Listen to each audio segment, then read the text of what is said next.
here.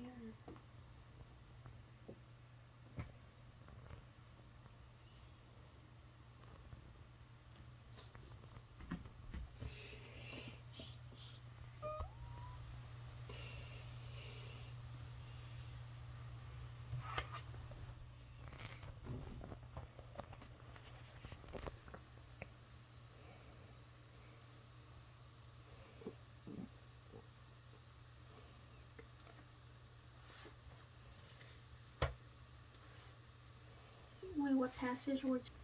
Okay, ready? No.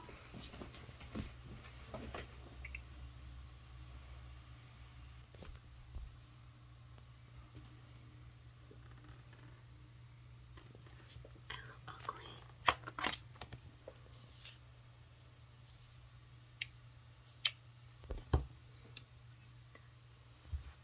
I'm self-conscious. I see it. I hate filming.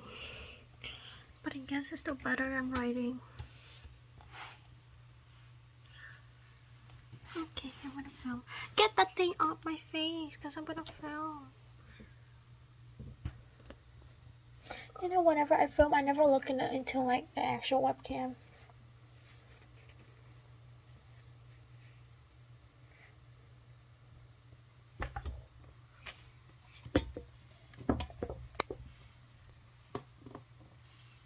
Okay. Why do I look better in here than here? It's darker. Why is it darker? Here, I'll give you some light. I look like a ghost. Never mind, enough light. I'm good. Okay, I'm filming. One. Wait. The Johnson books talks about the oppressive effects of privilege is so often insidious.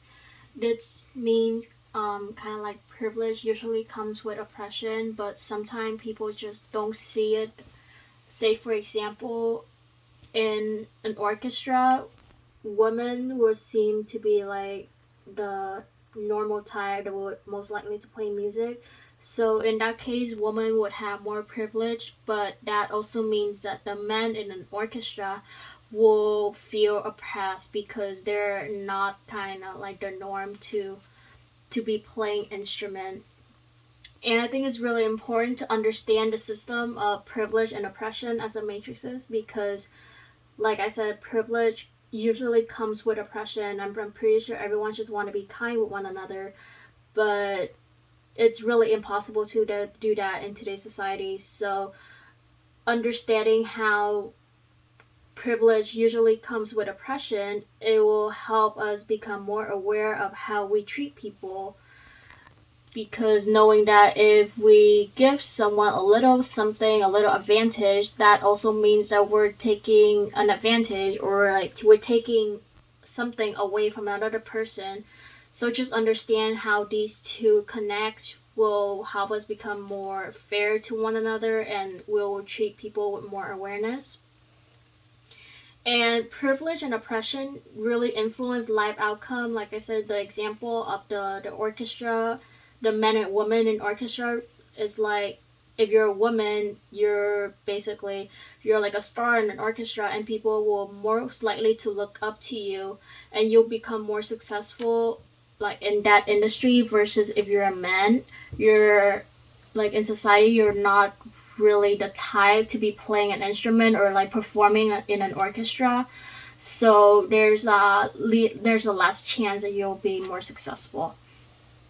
And the Johnson book also brought up a really good example of how disability people with disability has like a higher unemployment rate, and they receive less job. Also, the book also mentioned how people with disability tend to only get hired as part-time job, and usually these comes with like lacks of benefits such as like insurance, um, income basically. So that's obviously determine how their life is gonna be. They're gonna be like in the low economics class, it's kind of like almost impossible for them to like find their way up, even though they work really hard.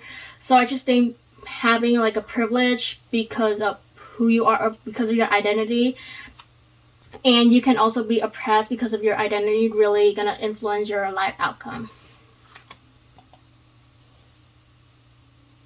Was that good? Okay, you can have that post-it note. Why were you fucking destroying it? You can use mine here. Okay. I mean, both of these are mine anyways. I'm an SE, okay?